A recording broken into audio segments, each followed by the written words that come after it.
Research Institute, ADDY Taiwan.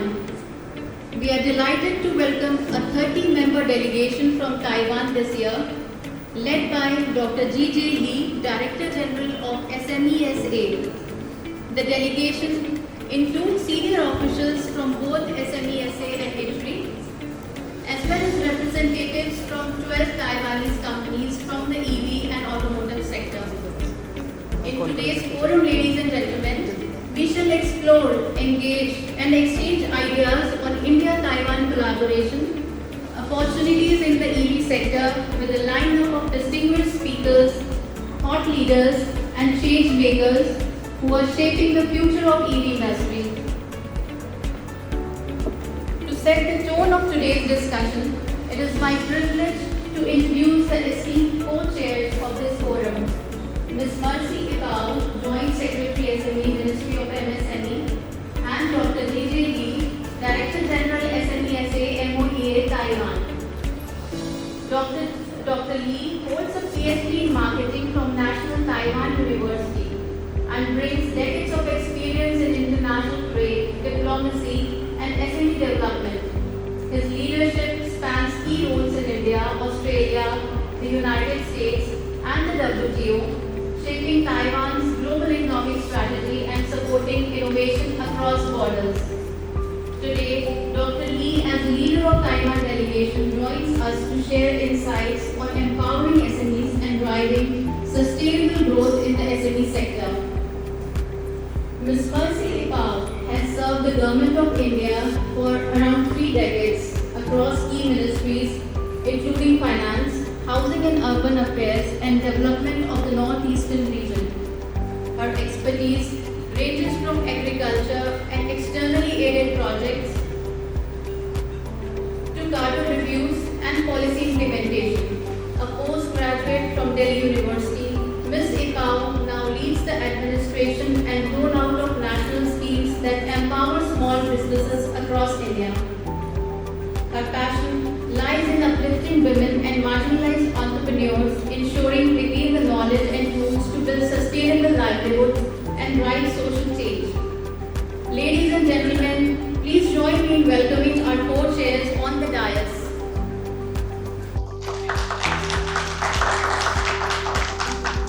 Thank you, Adiba. Very good afternoon. I hope everyone had a very good lunch.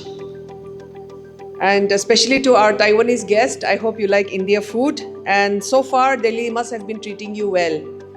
I would like to extend a very warm welcome to our esteemed delegates from Taiwan, 30 delegations and 12 exhibitors, led by the DG, Mr. Lee.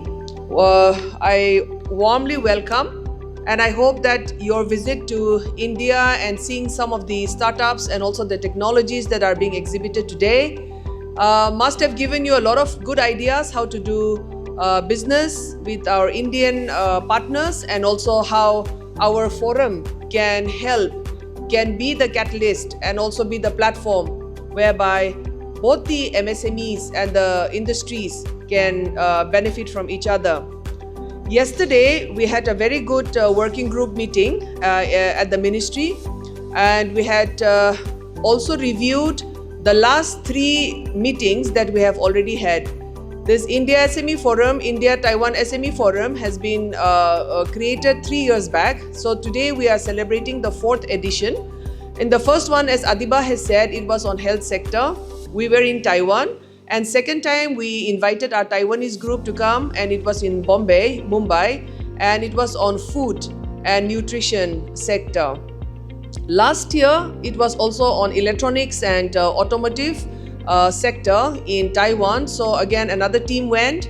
This year, 30 Taiwanese delegation has come, and it is on EV and automotive parts, as you are aware. So we are making strides and trying our very best, even looking at some of the frontier technologies that both the government are working at.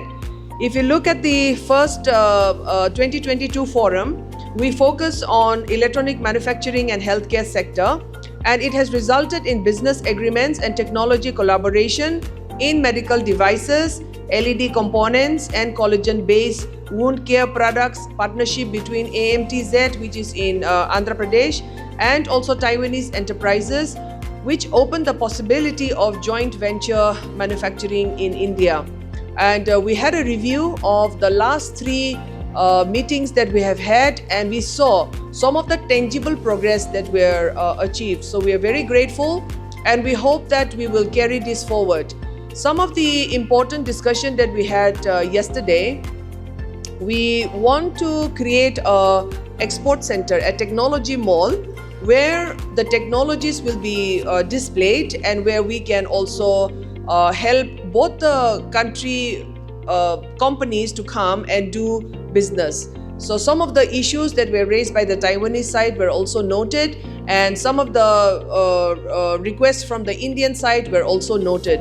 We had a very fruitful discussion, and we hope that this good partnership and friendly relation will continue.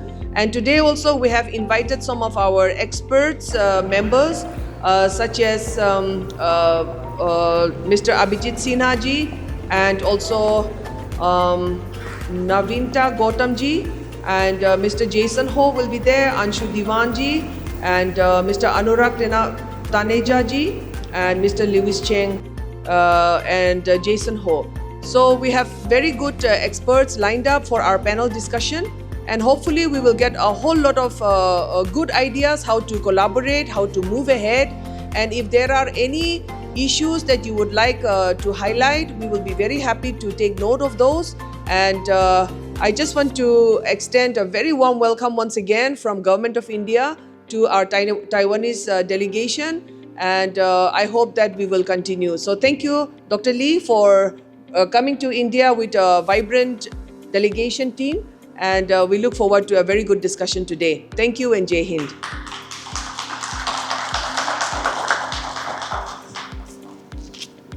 Thank you, Madam. Now I would like to invite Dr. Lee for the opening remarks, please.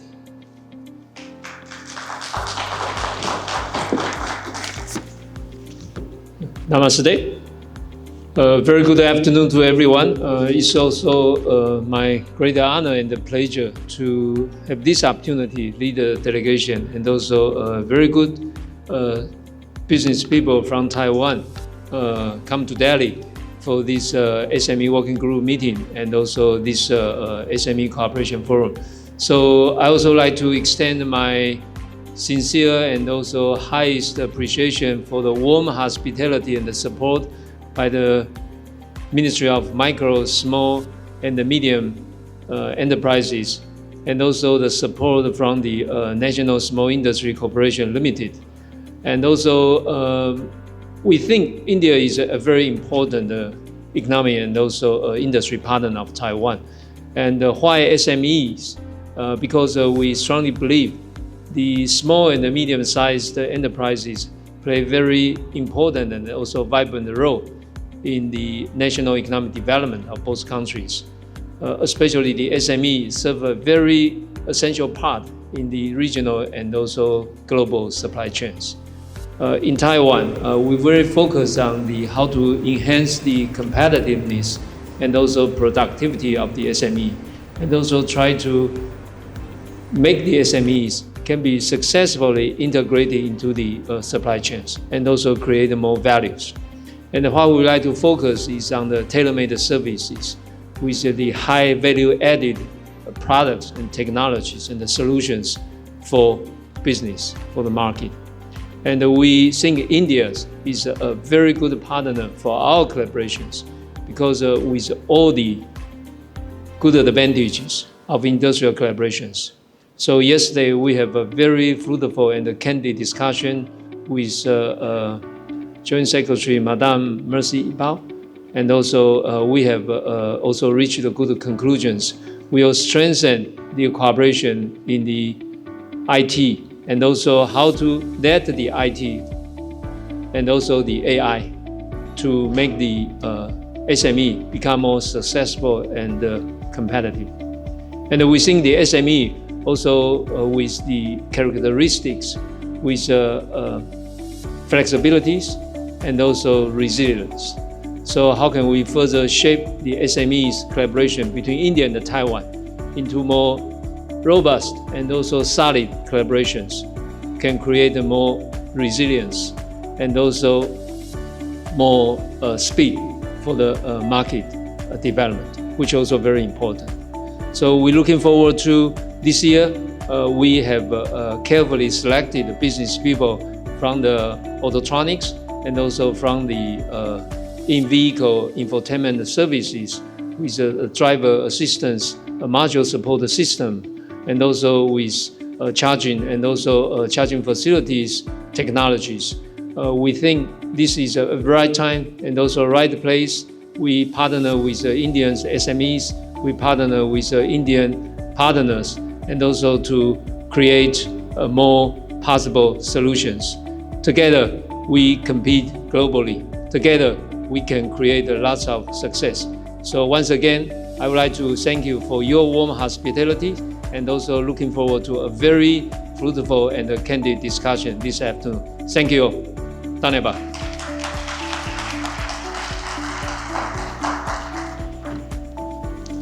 Thank you so much, Dr. Lee, for the inspiring address. Now, I would like to invite the officials from SMESA, Ministry of MSME, ITRI and NSIC for group photo, please.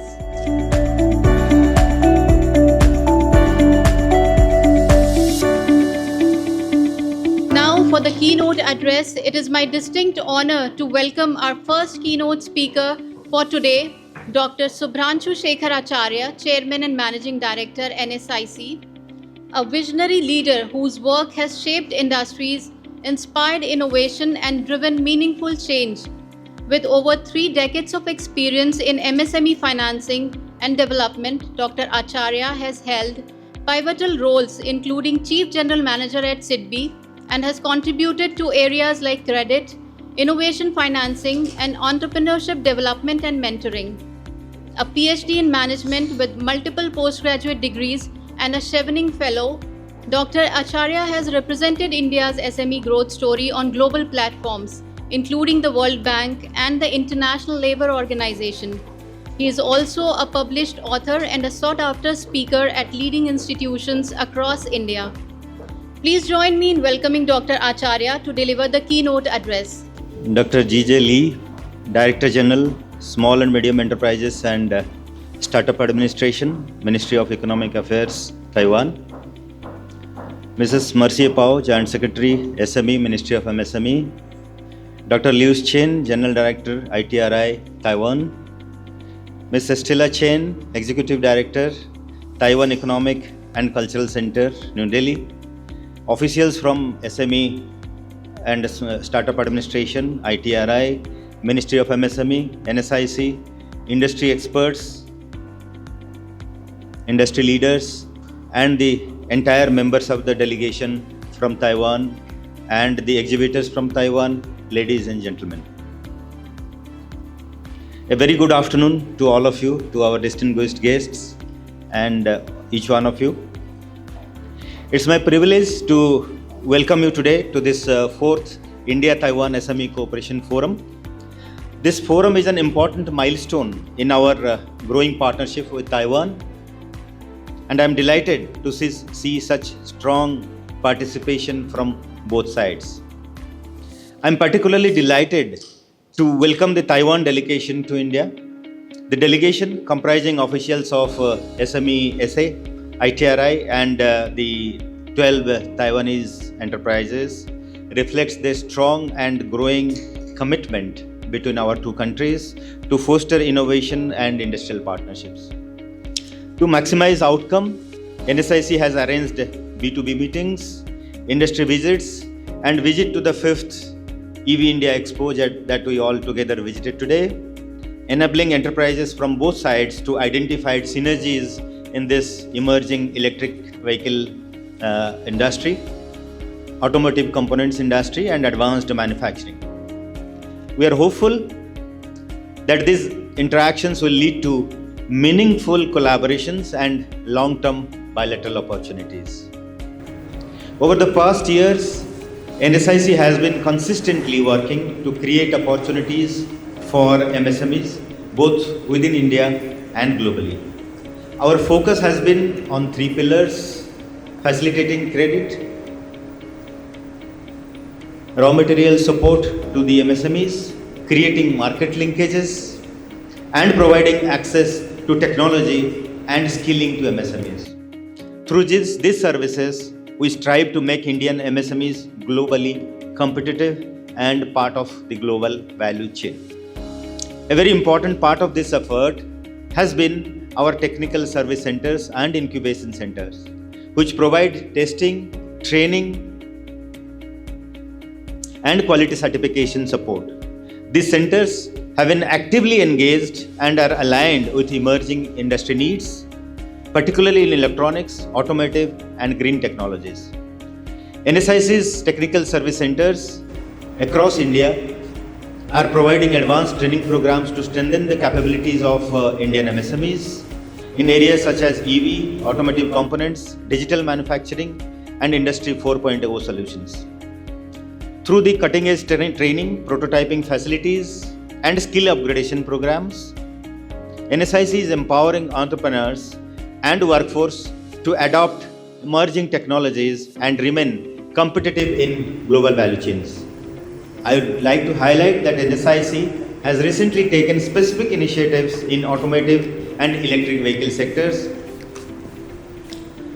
We have been extending testing and quality certification support to auto component manufacturers, helping them meet the global standards, supporting MSMEs engaged in EV component manufacturing and charging infrastructure through awareness programs and facilitation of joint ventures, encouraging participation of Indian MSMEs in international exhibitions and buyer-seller meets focused on automotive and mobility solutions, collaborating with industry bodies in India and ensure that small enterprises are integrated into the EV supply chain.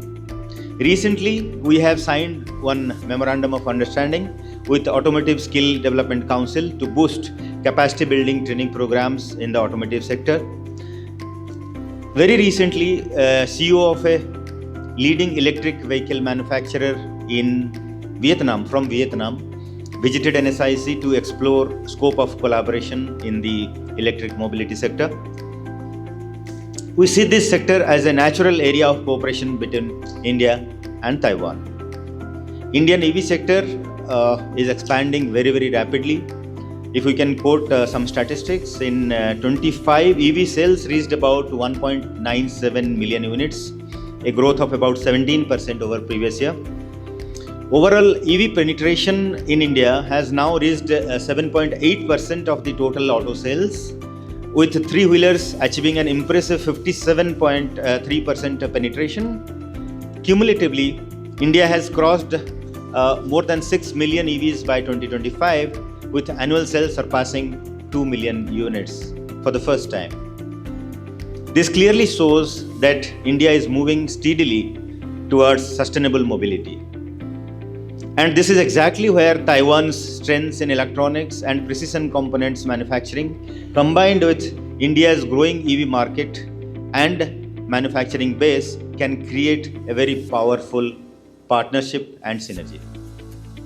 Beyond the automotive sector, NSIC continues to promote international linkages for Indian MSMEs. Today, we have working arrangements and MOUs with several partner institutions. These cooperation activities focus on technology transfer, capacity building, and business partnerships.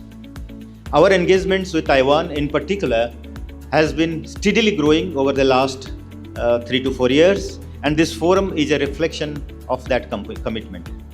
Last year, NSIC and ITRI signed a memorandum of understanding to deepen cooperation in technology, innovation, and SME development. This partnership is designed to facilitate joint research, skill development, technology transfer, and business linkages between SMEs of Taiwan and India. The MOU signed last year has already begun to create new opportunities for knowledge sharing and innovation-driven collaborations, particularly in the EV and advanced manufacturing sector. I would like to emphasize that forums such as these are not merely ceremonial. They are platforms for creating real business outcomes. Every interaction here has the potential to develop into a joint project, a technology partnership, or a new market opportunity. On behalf of NSIC, I assure you that we remain committed to facilitating such collaborations, whether it is through our technical centers, our international cooperation initiatives, or our facilitation services. NSIC will continue to support enterprises of both India and Taiwan in realizing their business ambitions. The Indian automotive and EV industry is experiencing sustainable, innovation-driven growth. With supportive policies, rising consumer adoption, and strong domestic manufacturing, India is well on its way to becoming a global hub for green mobility and automotive excellence. Together with our partners from Taiwan and other global stakeholders, let us continue to build an Atmanirbhar Bharat, that is self-reliant India as we call it, that leads to clean, future-ready transportation. In conclusion, let me once again reaffirm our shared vision of building sustainable, innovation-led and inclusive growth through stronger India-Taiwan SME cooperation. Once again, welcoming you to India and looking forward to much bigger collaboration and cooperation between India and Taiwan. Thank you all.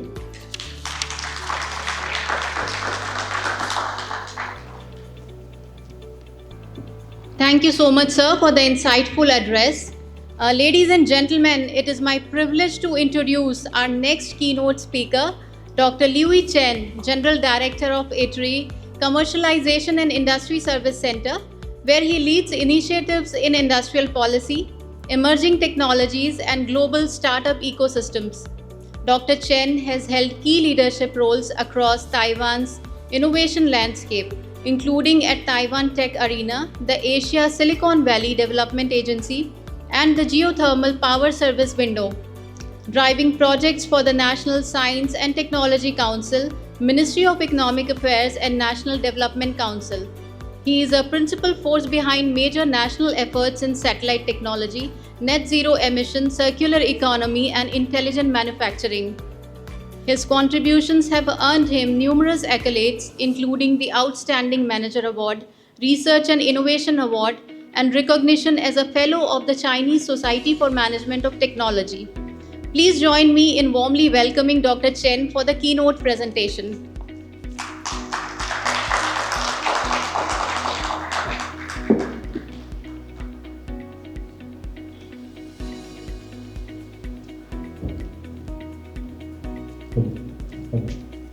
Namaste for Madame Ibaos and also the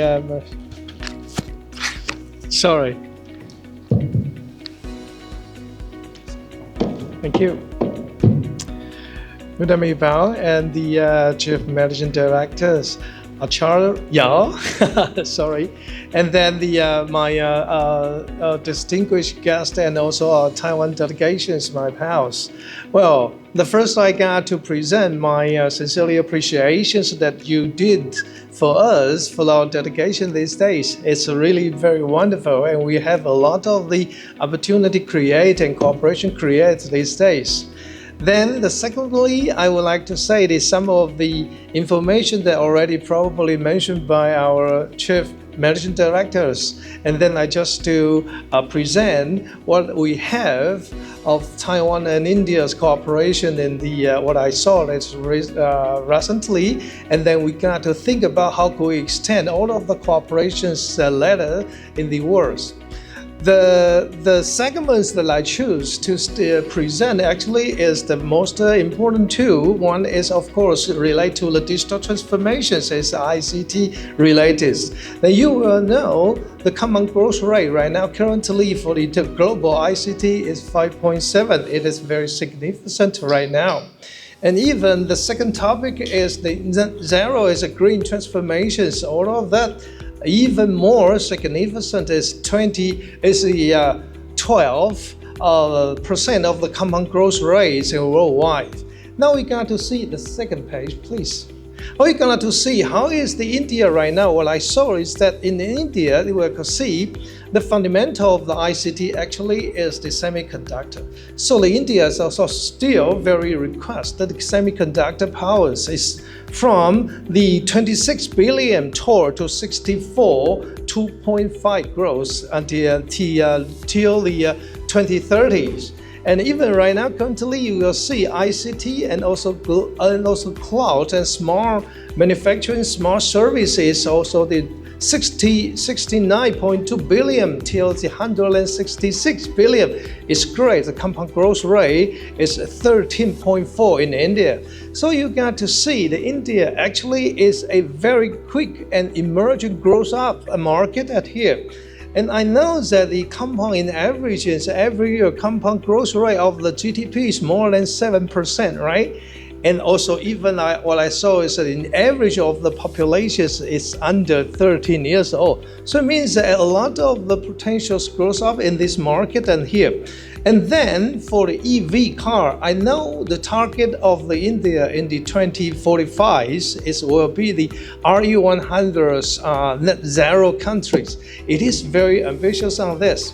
And then, so the EV play a very important role on this. And even so, the compound growth rate is right now currently is like a 40%. So this is a really very growth up in this. So we got to see the opportunity of India. Then, please.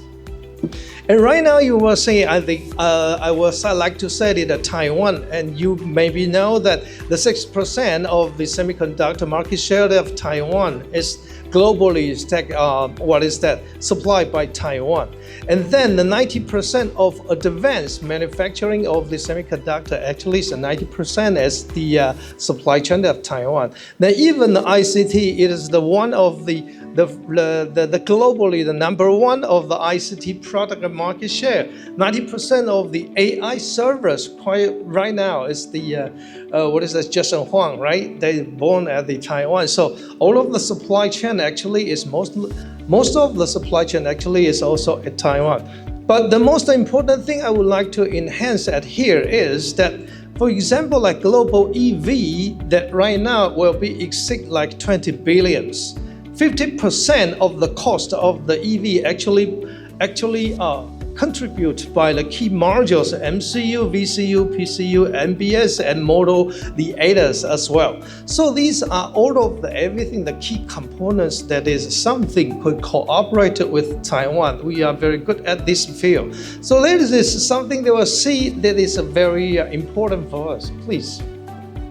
So for the semiconductor operation, what I saw is the advantage of in India that is very good at the software. You know, globally, the software outsourcing motherland actually is at India. So it's quite good at the SETM students. And then you will see the government also has a very ambitious and also the subsidized that contributes all of the encourage the people to do the semiconductor wise.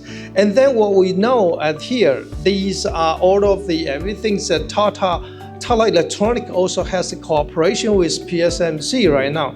So in terms of the semiconductor, what are our cooperation models with Taiwan and India? They probably has like three cooperation model. The first of all is like a PSMC, Tata Cooperation. It is like a tech transfers, not even the tech transfers, that PSMC also help to set up all of the facilities and set up all of the manufacturing set here. They tore to like a 50K a piece for the capacity per month. So that is will be launched like in 2026.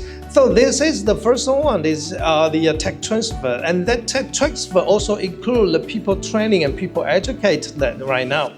Secondly is like the Foxconn at the Paris, or like TSMC in the Germany or Arizona. You could invite the manufacturing of the Taiwan wafers semiconductor manufacturing to the India to set up at that. But normally that kind of the manufacturer, they have the four very essential considerations. Right now, first of all, if of course, is the facility infrastructure-wise, the power and also the waters as well. And the second one is the market.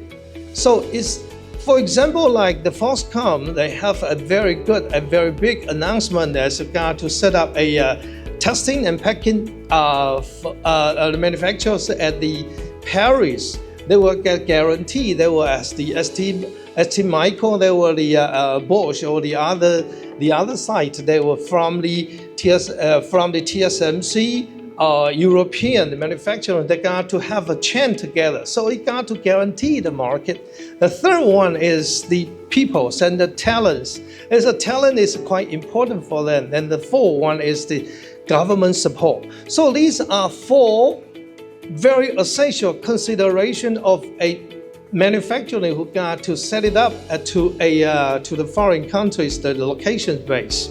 And then we got to see, or we could have another cooperation model, is outsourcing cooperation model, outsourcing business. You got to have the designer here and manipulate or manufacturing at the Taiwan or Taiwan related something. So these are all of the cooperation model that we have, what I saw in the semiconductor wise. And the second thing is the ICT cooperation model. You also will see we got to have the joint venture manufacturing facilities at the India. So that is well like a made in India. So it is also something that we have to do. I think that this time with some of our delegation people, the delegation company that has already set up a facilities and all they set up the manufacturing here. So there is one of the very good cooperation model would have. And the other one is technology licensing. Technology licensing is also a very good models that we got to see. What I saw is the technical licensing is not only licensing your technologies, but also do the service and also set it up, all of the facility here. So that is also a joint models that we will have, what I saw in here. And the other one is the supply chain ecosystem. What I mean is that the ecosystem is quite important right now currently. So, and then you will see the electronic EV cooperation model that we have right now is like a joint venture manufacturing is one of that. Licensing is also one of that. And industry alliance, they probably, for example, like our KS Terminal. KS Terminal is the company, is also our dedication members. You got to ask them. They will cooperate with the Japan Suzuki, and then we set up a manufacturing at the India and to open out of the India's the market here. So these are some of the cooperation models that we have right now in these three segments. Please. This is the important. The case of the technology transfers from the cooperation with the PSMC and also the Tatas. They got to have a setup, help Tata to set up a manufacturers at the Gujilawa, right? And then the capacity per the production is like 50K per month. And these also set it up 12-inch and 28 to 100 nanometer. This kind of the scope actually is covered like 70% of productions that we're gonna be here. And then they got to set up another, packing and also the testing facility is Essen. Though these are all of the manufacturing at the India, so there is also something that we got to do. Not only but this, they got to tech transfer and help to set it up all of the manufacture and also help to train the people. Currently, right now, in this moment, Tata probably has 100 and staff actually trained by the PSMC at Taiwan. So these are all of the something corporations that we to have.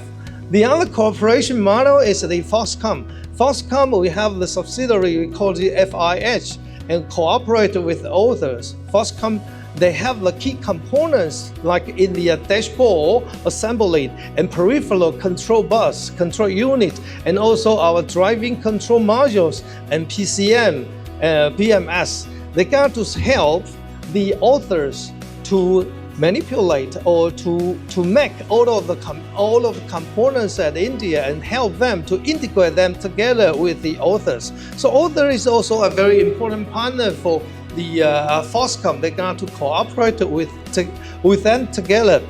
They provide the system integrator, the product integrator, and also the marketing players.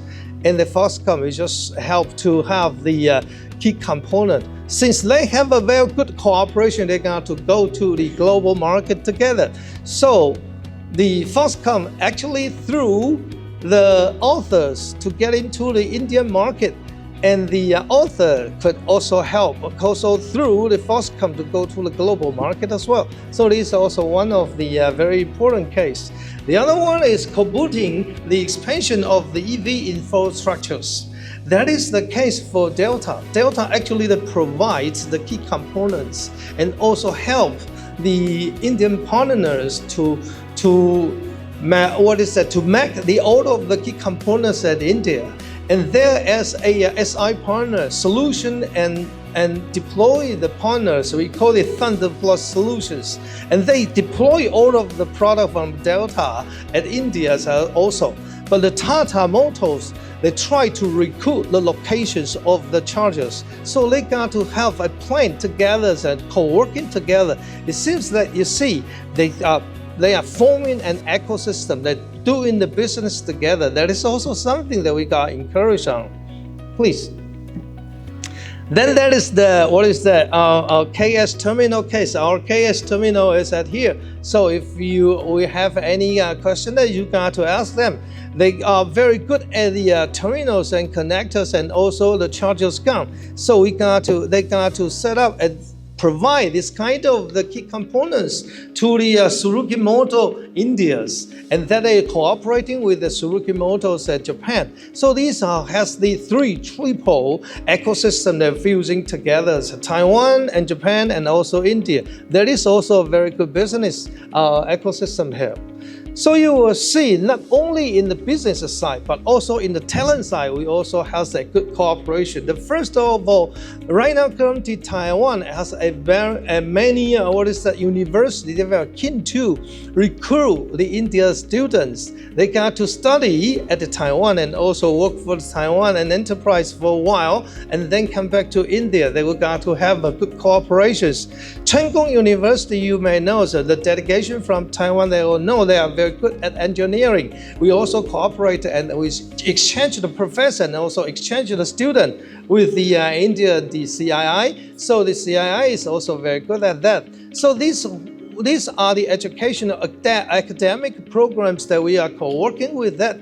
And the other case is that many of the Taiwan's companies, they are in, for example, as I remember this year or last years, they were at the Bangalore. They have a job affair or job parties. They recruit many of the Indian employees and back to Taiwan, then study and working at Taiwan. Since they have the subsidiary or they have the manufacturing at the Taiwan, then they got to at the India, they got to back to the India for work for the enterprise. So these are all the very good models for them all.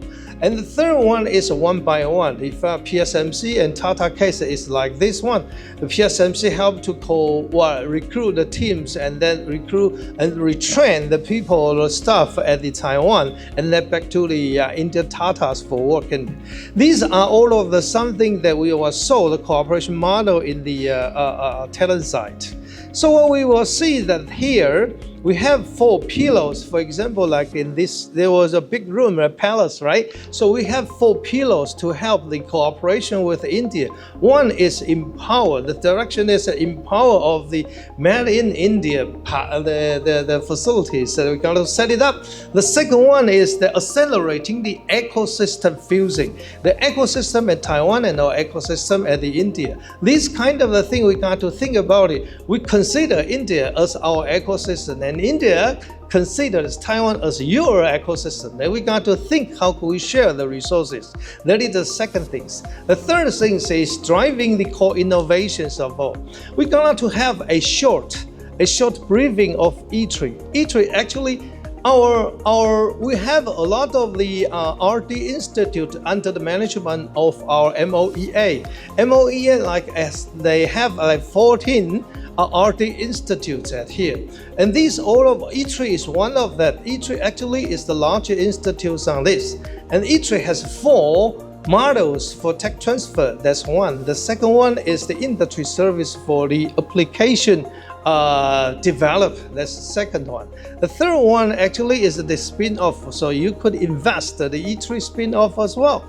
And the fourth one is that we got to build the ecosystem to think about it. How could we have the advanced essential technology research? These are all kind of the things that we probably could have the innovations on this. By using our already has the background IP, and then we'll co-create the in-front IP. So that is something that we have that.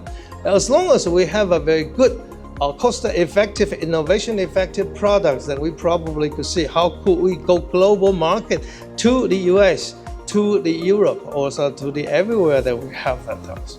So that is something, the correlation models that we have right now currently.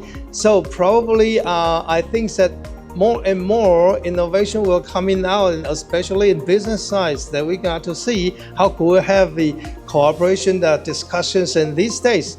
And we wish that these days we have a very good discussion and also very good fruitful result coming out. Thank you very much. We now move into our next session, which will delve into overview on automotive and EV industry, investment opportunities, success stories, and bilateral SME cooperation. To present on the India perspective, we have with us Ms. Naveenta Gautam, Vice President at Invest India, the National Investment Promotion Agency of the Government of India.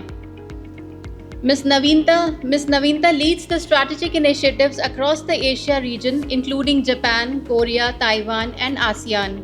With over 15 years of experience spanning investment promotion, energy strategy, consulting, and business development, she specializes in fostering cross-border partnerships, particularly in sectors such as technology, electronics, automobiles, infrastructure, and renewables. I would now request Ms. Naveenta to please kindly for her presentation.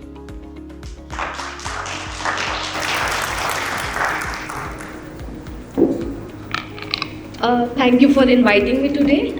I want to greet all of you with a good afternoon.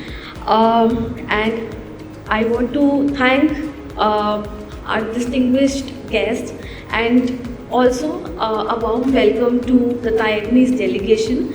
Today, I will be sharing India's journey in the automotive and electric vehicle space, the opportunity it presents, and how Invest India is here to partner with you in this transformation journey. A quick overview about Invest India. Let me begin by saying that we are in India's National Investment Promotion and Facilitation Agency. We are your single window partner throughout your investment journey. We work with the government bodies, industry associations, academies, and professional advisors to provide market and regulatory insights, assistance with the site selection and compliance clarifications, and even when you are here and operating here in India, we help with the aftercare support. To give you a brief overview of our support to the investors who are looking into India, we provide you with the investment decisions through providing market research, FDI regulations, analysis, segment information, consumer market analysis, more details on the tax and incentive structures, and also information on the commercial aspects. Once you have made your decision to be here in India, we help you with the site selection. We help you with the local planning issues and also explain the important duties and other aspects which can impact your investment decisions. We also help you connect with the industry associations and the government bodies and clarify with the compliance regulations. Once you are here and established, we then help you with the aftercare support, wherein we ensure that any ease of doing business issues are also resolved. While we are connected with a lot of central ministries, we are also connected with the state governments and IPAs to help you resolve the local issues that you might be facing. We ensure that you also have an ongoing support to your expansion plans, and we continue to be there end to end throughout your journey.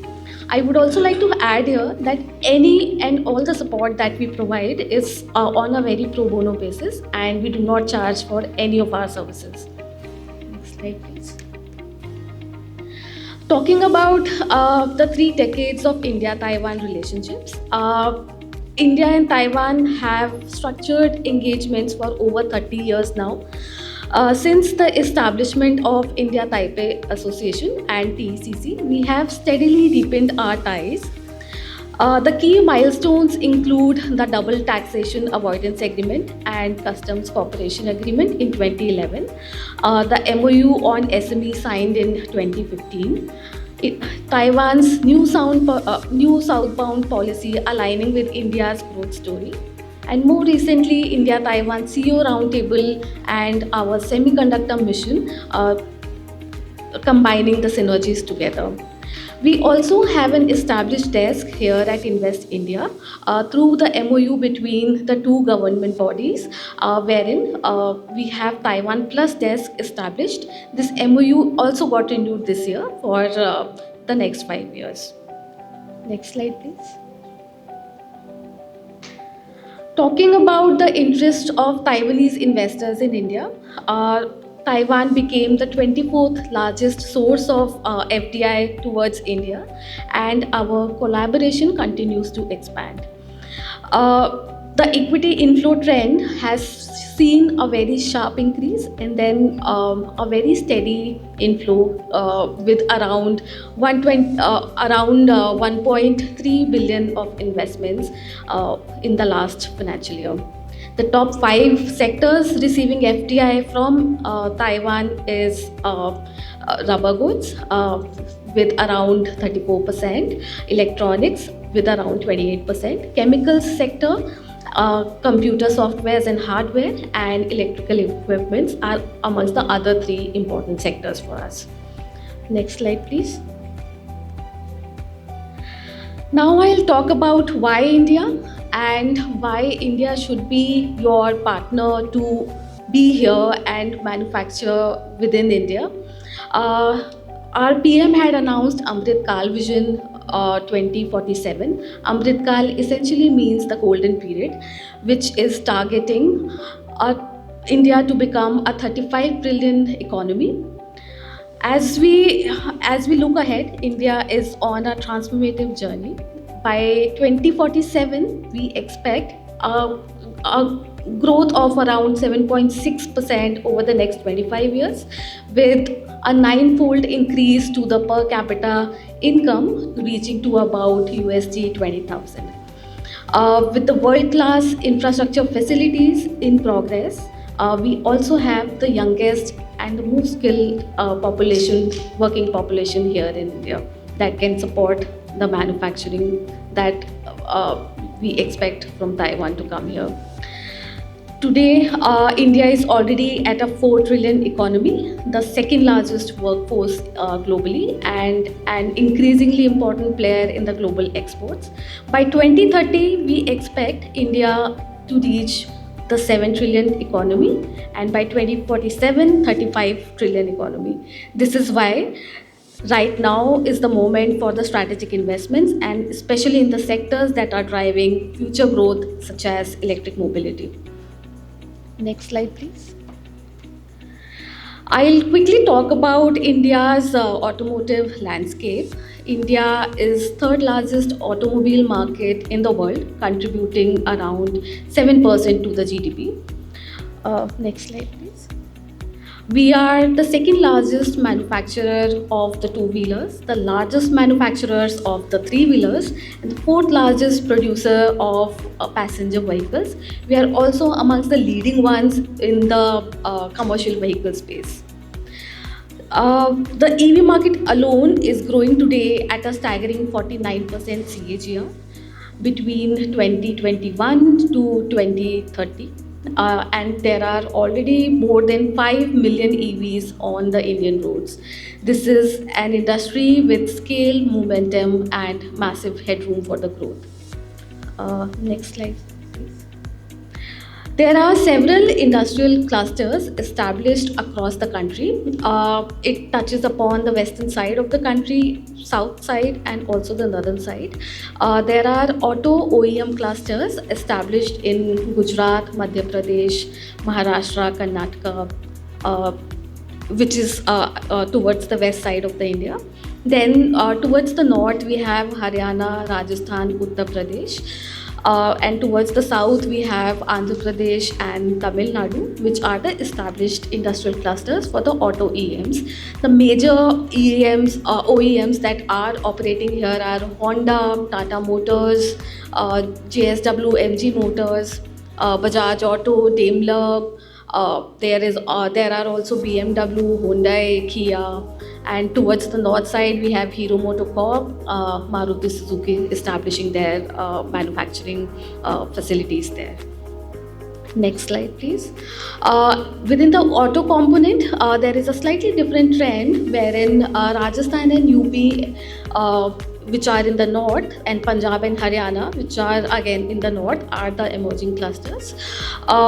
Whereas towards the west side, we have Gujarat, Madhya Pradesh, Mumbai, Pune, which have several OEM suppliers established there. Then within southern region, we have Andhra Pradesh, Chennai, and Bangalore as the clusters for the auto component manufacturers. Next slide, please. India's revolution in EV is actually on a very rapid growth journey. In 2024 alone, EV sales rose by 27% compared to the previous year, and the EV penetration now is at 7.5%, up from 6.4% in 2023. India's goal is 30% EV penetration by the year 2030, which means it would result into 80 million EVs on the roads. To simply put it, it's around one EV every 15 seconds, which are now hitting the roads. Next slide, please. And of course, with such high penetration growth rates as well as the increasing EV on roads, there is a massive opportunity that is arising in the charging infrastructure as well. As of year 2024, India has seen installed EV public charging stations to reach around 25,000. This also shows a rapid increase in the EV adoption and also an increasing demand for the charging infrastructure. Currently, there is one public charging station for every 135 EVs, whereas the global average for the charging infrastructure per EV is around 6 to 20 EVs per charging station. Emphasizing the need for more charging stations to be developed. This is why government has also launched a PM E-Drive scheme with an initial allocation of around 250 million USD to build nationwide charging infrastructure. This is a massive opportunity for the technology providers, manufacturers, and investors to really bank upon. To summarize all of the slides that I have shown just now is that India is a rapid growth market with a strong policy support and a very strong potential to export right from India. The innovation and sustainability is also driving the uptake of EVs and also creates a massive opportunity for the component as well as OEMs to come and set up here. There is also a need to strengthen the supply chain here in India across both automotive and the EV sectors, and this is why the supply chain suppliers, especially to the OEMs and the key market players, should definitely look into India as a potential opportunity.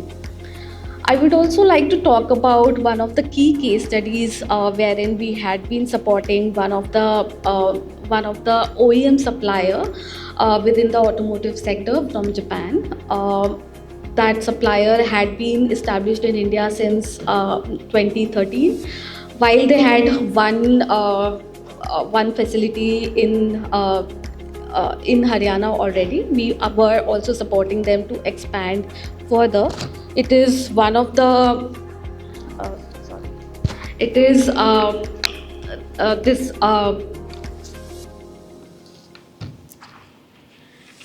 Sorry, this was a tier one supplier to OEMs, to the major OEMs in India and globally.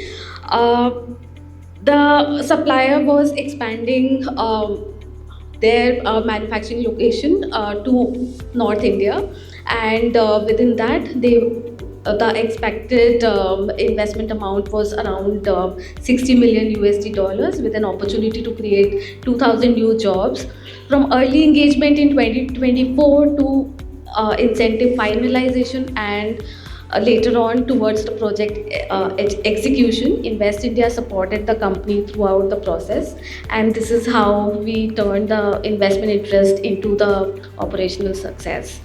In conclusion, I would like to thank you all to listening to me today, and also I welcome you to explore India's increase opportunity and the zeal to really welcome the foreign investors and the companies to come here and expand their manufacturing and investments here in India.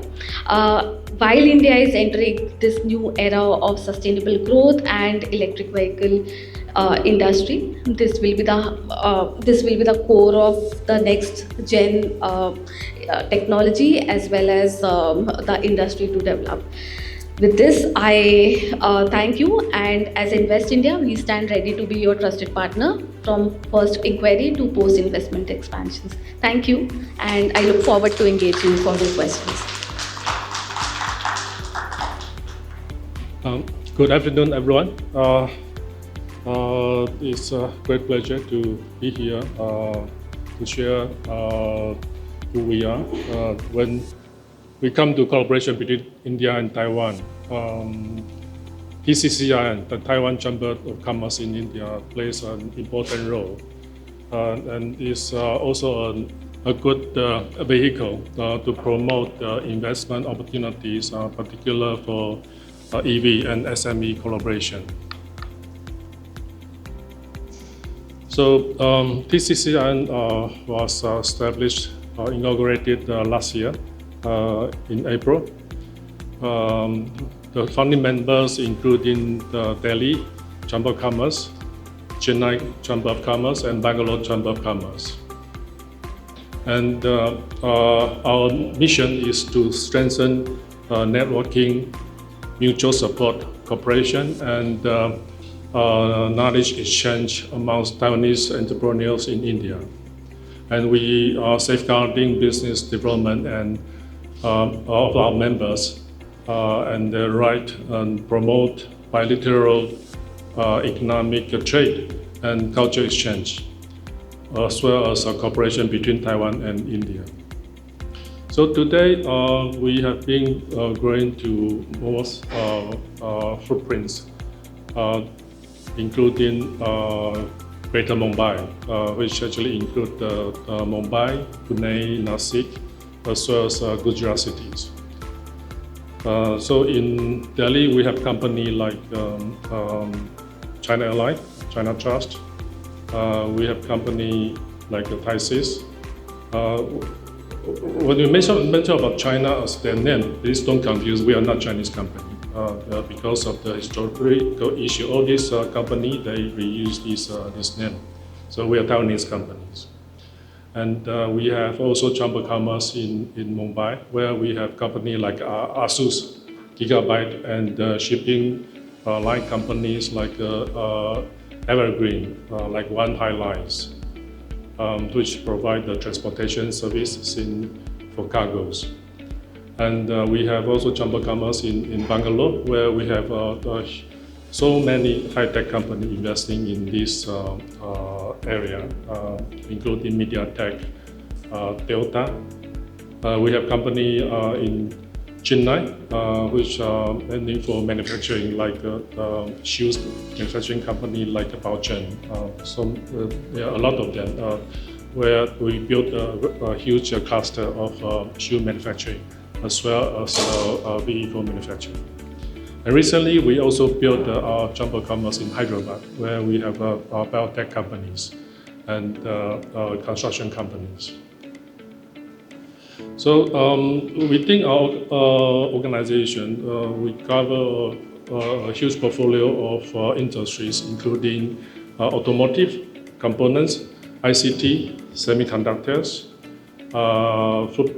footwear, textile, green energy, electronic vehicles, industrial machine and tools, as well as some commodity business like food processing, cold chain logistics, medical device, biotech, and also tourism and education, which contribute a lot in the cultural exchange between the two countries.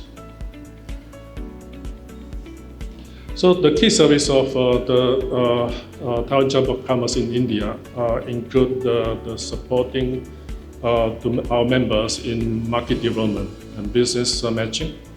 We provide consultant and seminars on regulations, taxation, and labor issues in order to shorten their learning curve when they enter into India market. We are facilitating communications between India and Taiwanese government agencies. So we are playing like a catalyst in between the private sector and the public sector. We publish our market insight, and we create domain languages for Taiwanese companies, particularly in their investment in India. So we are also an important counterpart of Invest India. We assist companies, Taiwanese, who live, works in India when there's emergencies issues. That way we work very closely with TCC, our embassy in India. So we also build partnership with not only within our community, but also with other countries like Japan Chamber of Commerce, Korean Chamber of Commerce, India Chamber of Commerce. So actually, through us, we are building a comprehensive network within India for Taiwanese company, Taiwanese people to work here, to invest here, for all kinds of support, not only for business, but also for their life. So we are also strengthening the relationship between the Taiwanese community by all kinds of activities. We hold golf campaigns, badminton campaigns. So I think we are like a big family in India. So when we come to business, this is a great vehicle to provide services. And our vision and outlook is more on expanding and strengthening the Taiwanese business community in India, fostering Taiwan-India industry collaboration and technology partnership. We assist Taiwanese SMEs in enabling their presence in India, advanced green supply chains, and digital transformation. We serve as the most influential civil bridge between Taiwan and India. So with this vehicle that we have built in India, we hope that we can become the best vehicle to carry on the investment for all this opportunity with the growth of the EV industry and SME collaboration. So I want to highlight that there are three key messages that I want to deliver to all the Taiwanese companies. It's a strategical, important opportunity for India-Taiwan collaboration with the upcoming geopolitical situation as well as the rise of India in this Indo-Pacific strategy. And it's the right timing for Taiwanese companies to invest in India with the policy which are already made in India with the demand of the global development as well as the supply chain shift. And we have the shared strength in between. In India, we have the market skill. In Taiwan, we become a technology hub. So why time is right? The EV adoption in India is for sure confirmed the trend and supported the policy in India. So by 2030, the EV adoption has to reach out to 30%. And India EV sales grow 150% within 2023-24 calendar years. 30% adoption target by 2030. Taiwan is strong in EV electronics and battery swapping technology, where we have already formed a very mature ecosystem for two-wheeler bikes.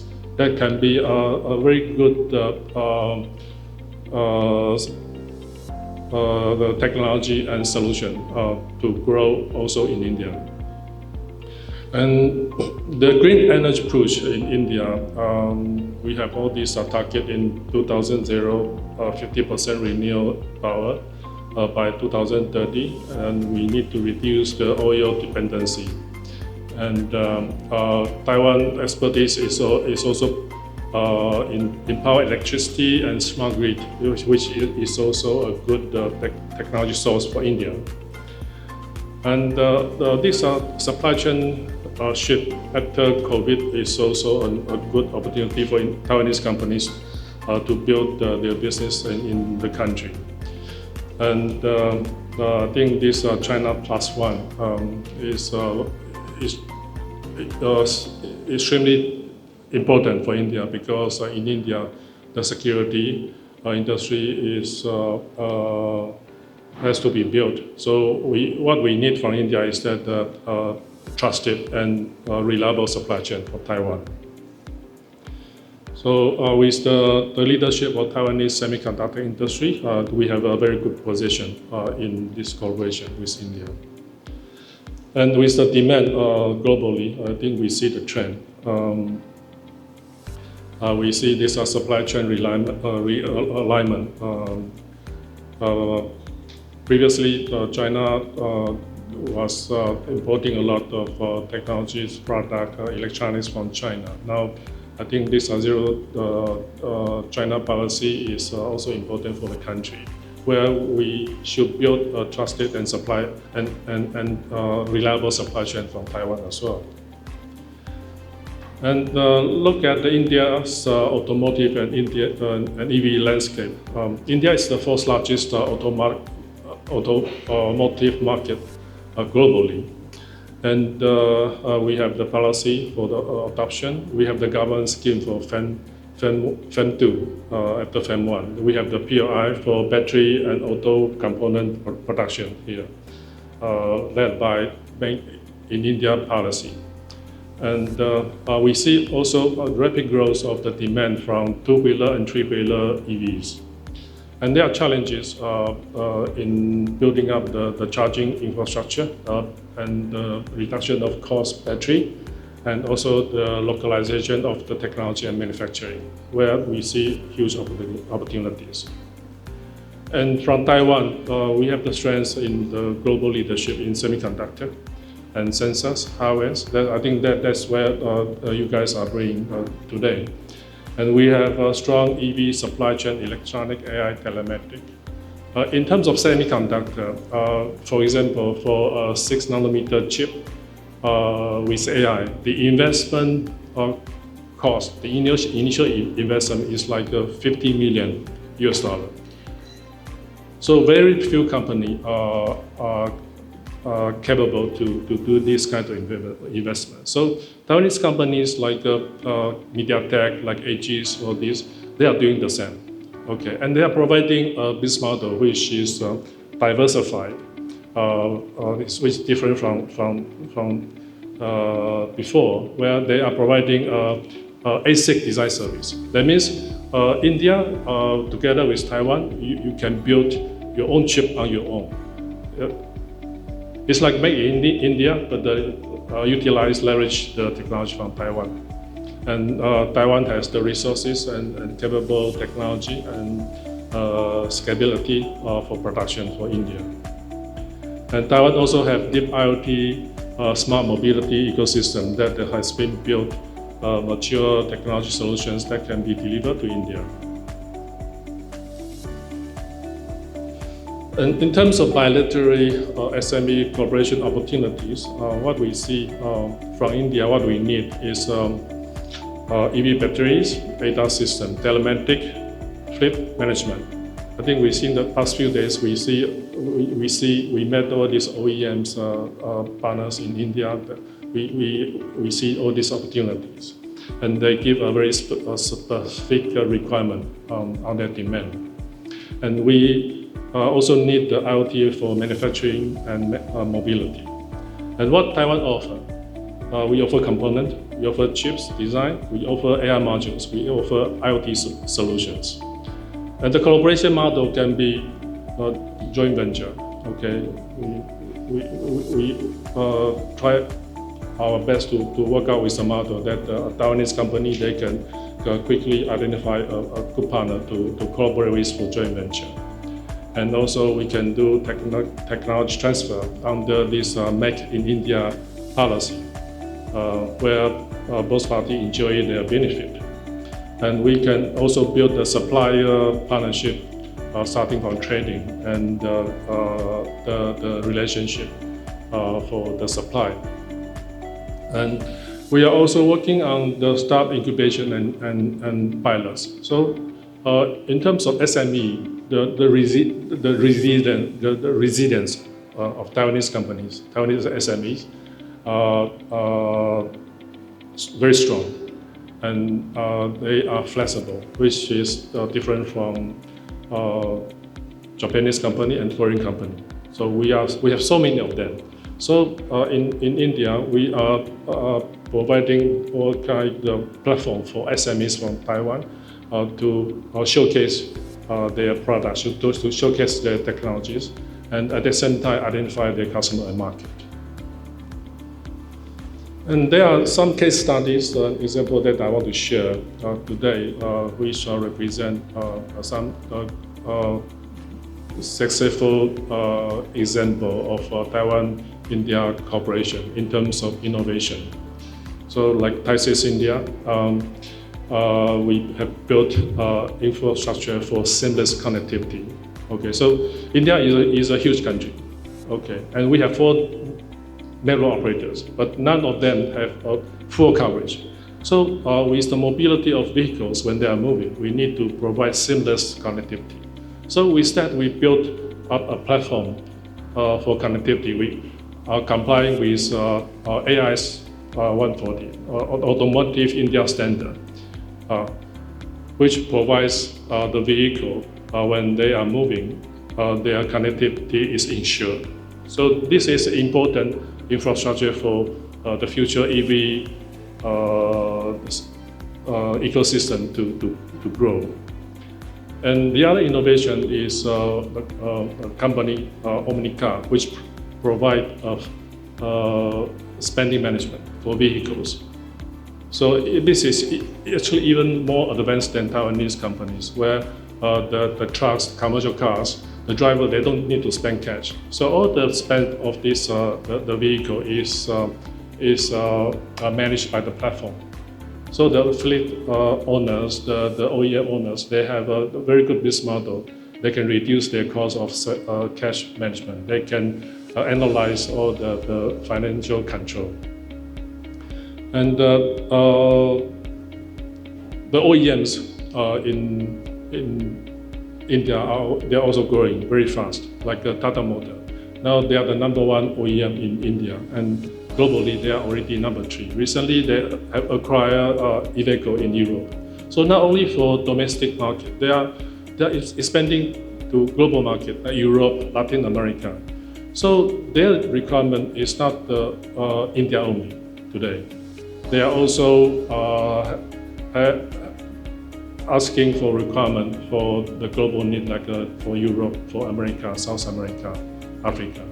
So with the agility and flexibility of Taiwanese SMEs, we are capable to provide all these solutions in order to build up this supply chain.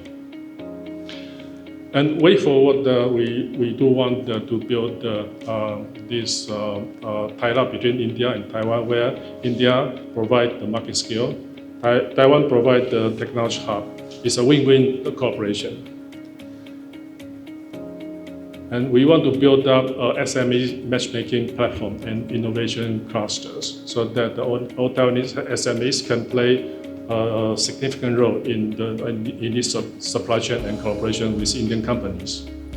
And we are doing our best effort to initiate all kinds of trade mission and joint pilot projects. So for Taiwanese SMEs to easily start their business. And we are also looking forward to policy support from both governments. From Taiwan government, India government, that where some incentive can be granted to all these SMEs when they are starting, when they are entering into the market. So all in all, from Taiwan, we are not only providing technology solutions, we are not only for manufacturing. From the Chamber of Commerce point of view, Taiwanese companies, not only technology companies are investing, our banks are also investing. So from this EV transition, we saw that the driven power from the public sector, like FM1, FM2, but the real significant driven power is from the financing from private sector, the microfinancing. Okay, so for Indian, they are buying their two-wheeler bikes, they need financing. So we are also aligned with the Taiwanese bank for this opportunity that we can bring Taiwanese fund to build a pool, and we are building technologies to build up a platform to ease and reduce the cost of financing. Where in the future, we believe we can build up a very competitive financing program to foster the migration to EVs. So I think thank you for the opportunities for us to share with you our vision and mission. And we hope that between private sector, public sectors, we see a strong energy and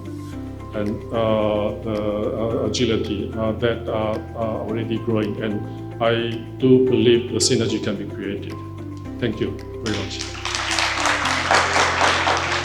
Thank you for your patience. So we now move into our next session, which is a panel discussion on India-Taiwan EV cooperation. The session will be chaired by Mr. Abhijit Sinha. Mr. Sinha is a technocrat and National Program Director of Ease of Doing Business, leading India's top emerging tech agency, driving micro-level tech economies aligned with PM Modi's macro vision. A former member of the 2014 CAG campaign team, he also supported Viksit Bharat. Currently, he is advancing AI adoption in microeconomies and overseeing key pilot projects like National Highways for EV, Disha, Drone Pilot and Swachh Bharat Clean Tech, transforming India's economic landscape through innovation. So please.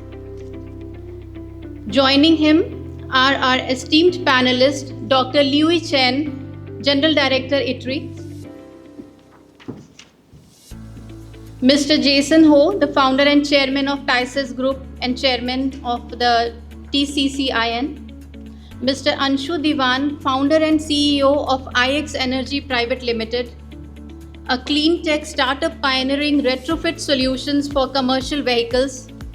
With a focus on hybrid and electric conversions, Mr. Diwan brings a unique blend of engineering insight and business drive to India's sustainable mobility transition. Mr. Anurag Taneja, Senior Investment Specialist at Invest India, where he looks after the FDIs in the automotive sector. He has over 8 years of experience in business development, strategy, joint venture, and mergers and acquisitions.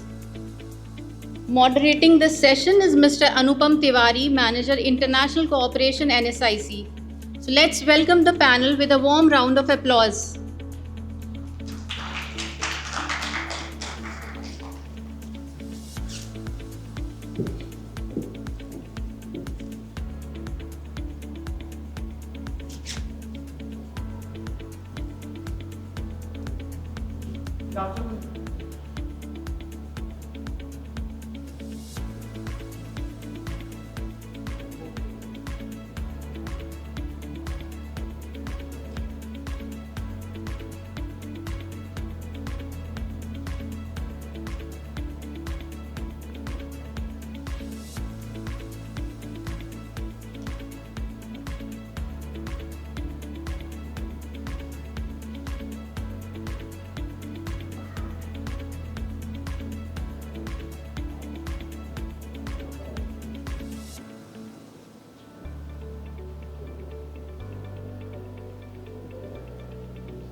Good afternoon, distinguished guests, ladies and gentlemen. It is my honor to welcome you all to this very important panel discussion on India-Taiwan SME cooperation, automotive and EV segment. This forum is a platform where we not only share perspective but also identify concrete opportunities for collaboration between our two vibrant economies. The transition towards sustainable mobility and green technologies is no longer a choice. It has become a necessity. Both India and Taiwan bring complementary strengths to this journey. India with its large market and strong SME base, and Taiwan with its global leadership in electricals, precision engineering, and innovation. Today we have with us an eminent panel representing diverse perspective, entrepreneurship, policy, research, and industry leadership. To begin the panel discussion, I'll directly come to our panel chair, Mr. Abhijit Sinha, to please say a few words to set the tone of this discussion. Mr. Sinha.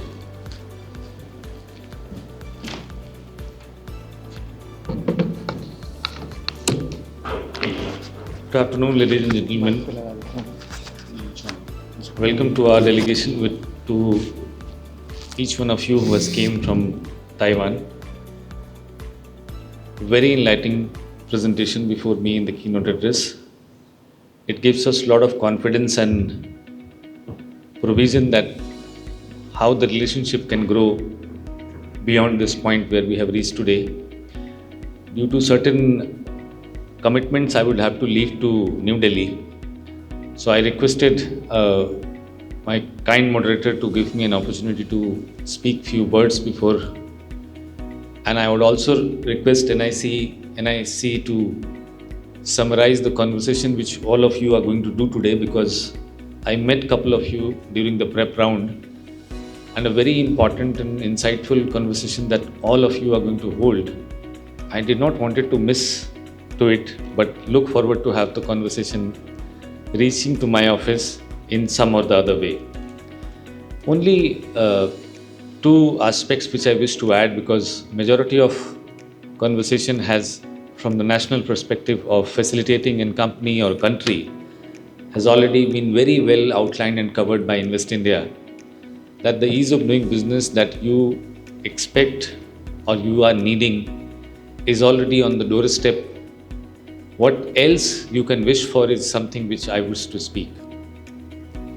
Making a company, deciding an entry into a country, or doing an entity registration to their existence used to be an ease of doing business 10, 12 years back. Today, when you operate in a country for more than 20, 30, and if I look at Taiwan's relationship with India, it is more than that. Then during that period, you come across a lot of emerging technologies which required a different set of piloting, commercial prototyping, regulatory framework, also in some cases standards, specifications and rule book, without which reaching to an scalable finance, viability, monetization, scalability is almost impossible. So what in over a period of time of last 10 years from 2014 to 2024, I could bring from Vibrant Gujarat, as I come from the Citizen for Accountable Governance team of our Honorable Prime Minister, to bring ease of doing business is to start a new generation of commercial prototyping in India, where you do not only look at certification which are required from the regulatory point of view, but you also get an idea of how your prototype, which is to a certain extent it's a innovation on the table of R&D, can reach to the market sales. And in this journey, not only the financial instrumenting, sometime hybrid models, sometime a different set of instrument for climate financing. And if I look at the presentations which I have seen here sitting, many of them have a long, wide range of emerging technologies. And usually not only India but any country would not have a ready set plan or rule book for emerging technology. Sometimes standards for testing, sometimes standards for financing, sometimes tools for accommodating their finance is also missing. We wish to create that culture. We wish to create an advancement into policy making, which we call evidence-based policy making. And I have been specifically working from last 6 years in the area of decarbonization of surface transport, also in additional charge of Project Director, National Highways for Electric Vehicle, which is an e-highway. I'm glad to share a couple of recent work which has happened. It would give you a glimpse of what India could do now, which we could not have done during a period of very paralyzed economy, very small and slow regulations earlier. And now when we say it's a red carpet for investment, it's a red carpet for business, it actually means. In electric mobility, the technical interoperability used to be a big issue. I'm glad to share that on a long range of 5,500 kilometer electric highways are under construction in India, where all charge point operators and also the fleet operators of electric fleets would have a point of around 4.5 to 5 acre land piece, 5 times or 4 times bigger than a petrol pump, to serve as a co-working space for chargers and for fleet operators. Going ahead, state governments in last 8 to 10 years has been very, I can say, reluctant or hesitant about giving power stream infrastructure. And being President for Charge Point Operator Society of India, we continuously receive such complaints that the charging and the load connection of a charger is around 6 months, 8 months, in some cases is more than 1 year, if it is a high speed charger. Recently, National Infrastructure Development Fund from Finance Ministry has covered this cost of 1.5 lakh crore investment into infrastructure, which is for mobility and also energy, would be able to give these upstream infrastructure funding to DISCOMs. Third is Ministry of Road Transport and Highway has recently, and now I think it is commissioned also by MG Motors in couple of models, that you can register a vehicle and battery separately. Earlier it was not allowed as per the protocol, as per the notification, but now you can register both of them separately. What it gives to the commercialization is at least 40% of reduction in the cost of electric vehicle, because many of the businesses model would not buy the entire vehicle, would only buy the vehicle, not the battery. I can keep on going, but I just want to give the main and the important one on the on the front where you must have felt that there are difficulties. The last which I wish to share is, in India we did not had financing or incentive for electric trucks. On the recommendation of our principal scientific advisor to our Honorable Prime Minister of India, this year in the budget and also in the PEEM e-drive, the incentive for adoption of faster electric mobility has outlined and also marked and guideline for 500 crore rupees incentive for electric trucks. This 500 crore rupees incentive has also been matched by private capital of another 500 crore from Ease of Doing Business blended climate financing. You can imagine this all has happened over a period of 1 year. This is just the beginning. I wish I could have be here for a long period of time and get more opportunity to listen to all difficulties. But I understand the thumb rule of my profession that you will only come to me when you have a difficulty, and I should only open my mouth when I have a comfort to give you. Thank you. Have a great day. Enough for setting the tone of this discussion and talking about how India is building its EV highway infrastructure.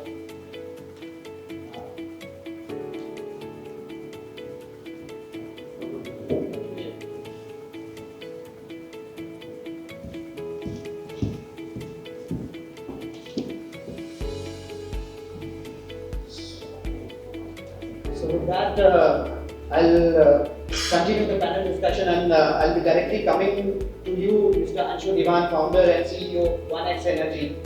From an entrepreneur's perspective, what are the biggest challenges and opportunities you see in India's transition to electric mobility? Thank you so much, Anupam. So basically what we do is we convert existing trucks and buses to electric. So we feel strongly that in India, economics is one of the main drivers for any kind of social and environmental change. Right? So if you're looking at adoption, at least in the four-wheeler category, then the cost of economics are still not 100% sincere.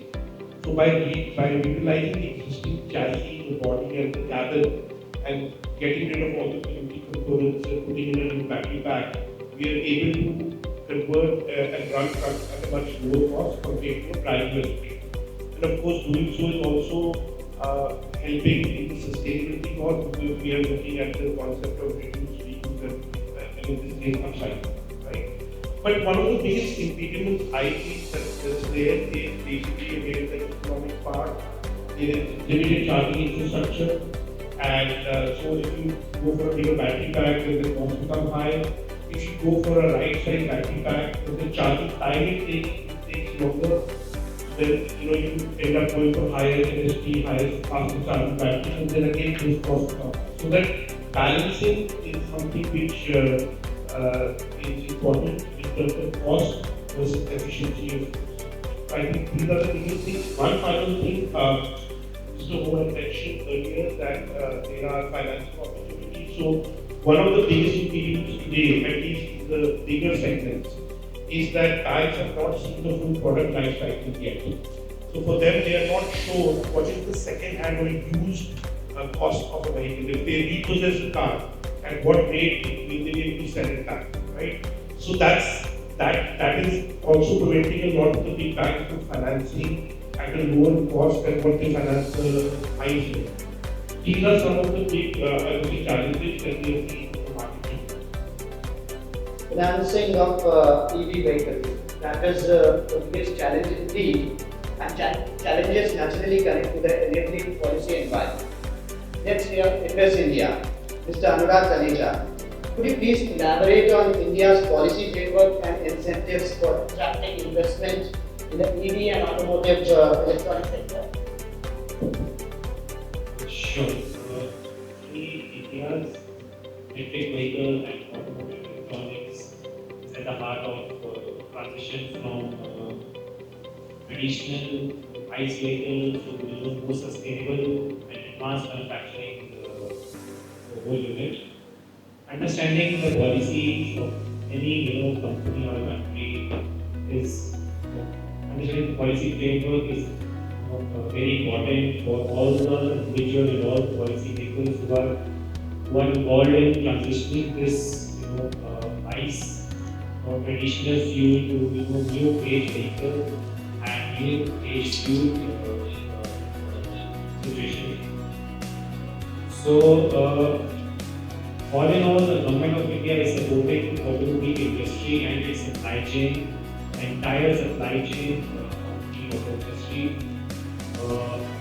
be it directly or indirectly by creating a framework that enables ease of doing manufacturing or ease of doing business and localization of key components such as power electronics, ADAS, and that is involved in telematics, advanced manufacturing, and all these new age technologies have surpassed the traditional technologies. To support these new age technology and components, the government has came out with the PLI, which was established in 2021 with a whopping amount of $23.5 billion, creating a whole ecosystem of new age components, focusing on electric vehicles and fuel cell vehicles. To gain advantage of this scheme, more than 100 auto components and auto aims have taken advantage of this scheme. And, the government not only supports the manufacturing but also help the EV buyers.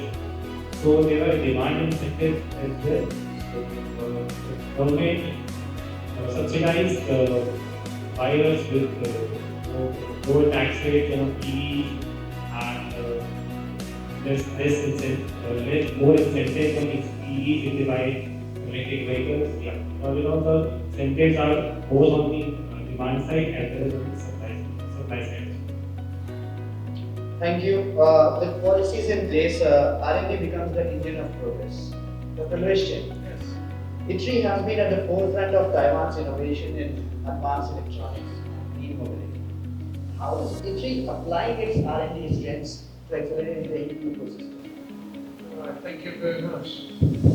First of all, I got to have the short picture of the ITRI. Actually, ITRI right now is a total of 8,000 employees. 95% actually are R&D engineers.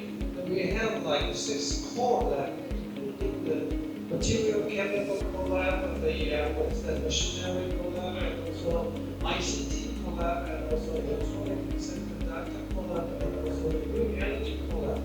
And we also have a 6 technology focused centers. All of these 12 core lab that will support the technology solutions. And then we got to think that we have got to build the ecosystem by thing. For example, like we got to build EV ecosystems, and we try to link the technology to all of the ecosystem. We got to have the go deep and also go across, but from the horizontal side and also we as what is that vertical side, for example. So for example, like in our whole lab of the chemical and material, we got to develop lithium battery safety integrate elements. For example, like we call STOPA, it's thermal runaway. It could let the safety of the battery avoid them to burn of the what is that? What you got to have become the battery. As we also to develop in our chemical core lab, we also develop solid lithium battery and the hydrogen fuel cell as well. These are all of something that we are from the chemical core lab. And our machinery and system core lab, we have the power propulsion controls unit. We already delivered to at least 1,000 EV bus. They are using our propulsion control unit as well. And we also develop the very theme and share motors. This for EV as well. These are all of the some things that we are from our machinery systems. And we also could try to see that how could we semiconductor-wise, we are using the micro LED or CV LED and to develop display, all of the display in the EV car and even the head-up display of that is also from that. And you know, when you have this one, then you got to have the powers management systems, especially how could we smoothly inject from the DC to AC as well. So these are kind of the things that we are using that as a core to build up the charging system. Right now, currently, E3 also spin off one of a very famous charging system company. We call it E3 Go. We also help the E3 Go, our spin-off company, to extend the market to the Europe, like they already set up at a company in Paris, and we also help them to extend the market to the Singapore, and we co-work with the Singapore partner to help build like 200 more charging stations there. And even right now, currently, the E3 Go, they also internally spin off one software, the power management company we call it Chop Bar. So these are all of everything that how to deliver them. And these also you will see, even that right now currently the more and more EV coming out and more the charger coming out, the smart grid of the power and also the storage of the power has become quite important. So our green core lab, a green energy core lab, they are in charge to redesign all of the Taiwan's smart grid system and even hydrogen's power system as well. So these are all of the something. We also build the certification of the storage center. We call it EVES or ESS. The testing and certification of that all. Then we try to have all of this something that put together to have the same box. So we got the first license, autonomous vehicle license they were using in some of the cities of Taiwan. And we also cooperate with Australia EV bus. Then we have a very good same bus that is commercial autonomous track cars and EV cars in the Australia the project plan. So these are all of everything that we are thinking is that how could we collaborate? The first step that we collaborate and form an ecosystem, and we look at it inside, go deep and go broad. What are they needs that we're using the technology to help complete all of the ecosystem? That is what we are doing. Thank you for telling us how you are taking care of the complete ecosystem. Industry partnerships turn research into business opportunities. Over to you, Mr. Jason Ho. As an industry leader, how do you view the potential of Taiwan-India business partnership in EV sector? Yes, thank you. Despite of the global factors like that, what I just mentioned about the realignment of supply chain, and also these are geopolitical reasons where India and Taiwan has to build up a trusted and reliable supply chain. I do see some opportunities that is concrete that I can share with you, which is like the policy in India for automotive. I think it's covered also the EV sector, where the government policy has mandated the commercial vehicles where you need to have the connectivity, okay, so that the passenger safety can be ensured. Number two, the technologies like air dash cam has to be installed. Like by April next year, 2026, all the passenger vehicle, commercial vehicle has to be installed with all these systems with telematic. So this implies a significant, strong demand and requirement for all these product devices, okay, hardware, sensors, T-bus, AirBus, and connectivity. Okay, so for that, I think we created a very strong product portfolio and technologies from Taiwan to India. Okay, so for ODMs, they need to solutions for pre-market. For aftermarket, we can start to promote the solutions, products, devices. So it's a huge opportunity. And in response to Mr. Anshu about the valuation of this second-hand valuation of financed vehicles. Once all this telematic infrastructure has been built, every EV can be connected to the network. And once the EV is financed, it has to be connected with asset tracking platform, where all the sensors within the vehicles will keep track of all the usage, and all the erosion level, the mileage, everything. So when the car is for second-hand sale, then automatically there is a certificate as a proof can be generated for the valuation. Okay, so I think that would be the outcome of the synergy that we have created between the two countries in terms of technology. Thank you. Thank you for sharing your perspective on that and answering Mr. Anshu's question. Coming directly to you once again, Mr. Anshu Diwan, how is 1X Energy contributing to innovative solutions and what lessons can be drawn for India-Taiwan partnership and cooperation? Okay, thank you. So I might digress slightly. I know Ms. Mercy had mentioned any other point you want to keep, you can keep it. So I'm going to talk a little bit. So we have been working on various we actually a part of our development had created a growth platform for extract various components in the EV, and we are able to proactively monitor every component. We actually are using it for troubleshooting proactively. So any problem that is going to happen, we can predict that and address it before it actually inconveniences the end customer, right? So we've been working, again, economics has been the main driver for all the initiatives we are taking.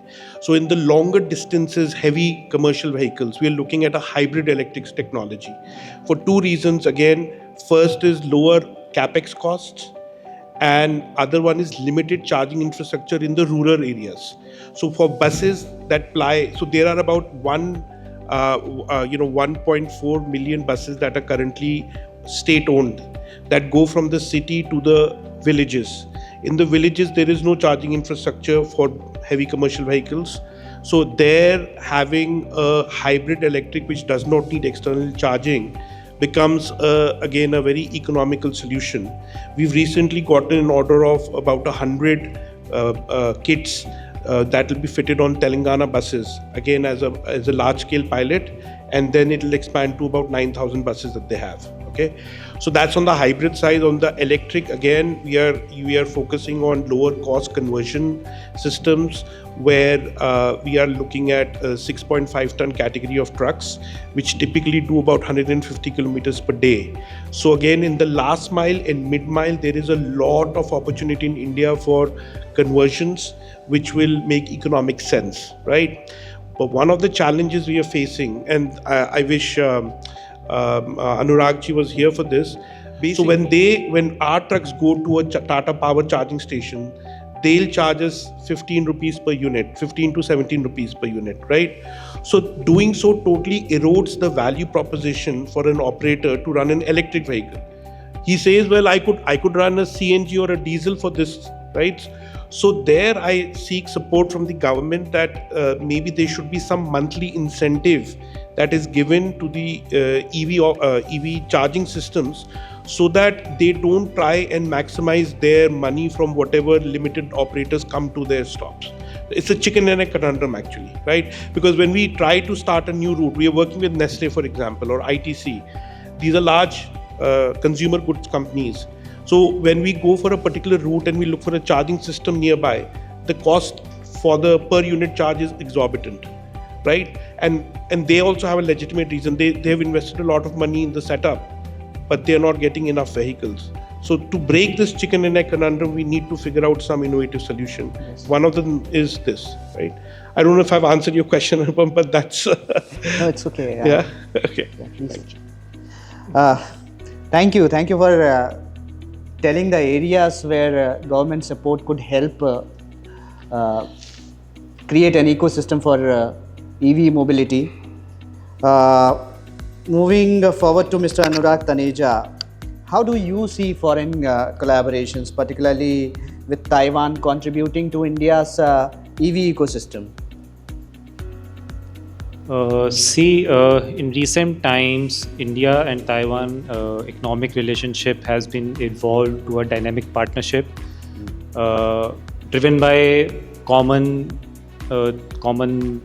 thinking like innovation, advanced manufacturing, and new age tech. So Taiwan companies have played a major role in transforming Indian electronics industry. Give example like Foxconn and Pegatron, Midstron has evolved the whole supply chain ecosystem of Indian electronics.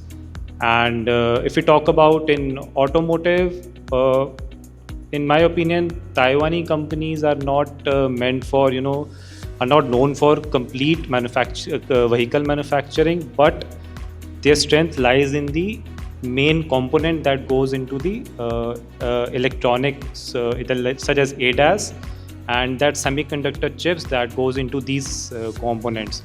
So they are the pillar of these, new age, high powered chips.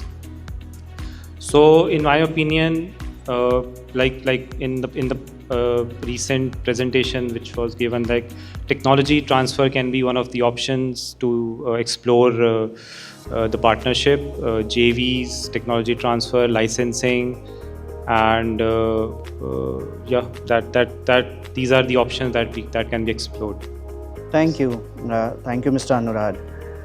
Talking about technologies, Dr. Louis Chen, could you highlight some ITRI-led projects or technologies in EV sector that has successfully transitioned from lab to market? Okay, that is one thing that I would have to say.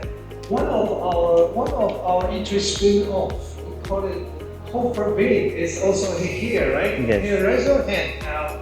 Oh, the Pegasus and also Copperbin is using our technology. They are doing the control, in general control, and quickly separate into the different kind of the car.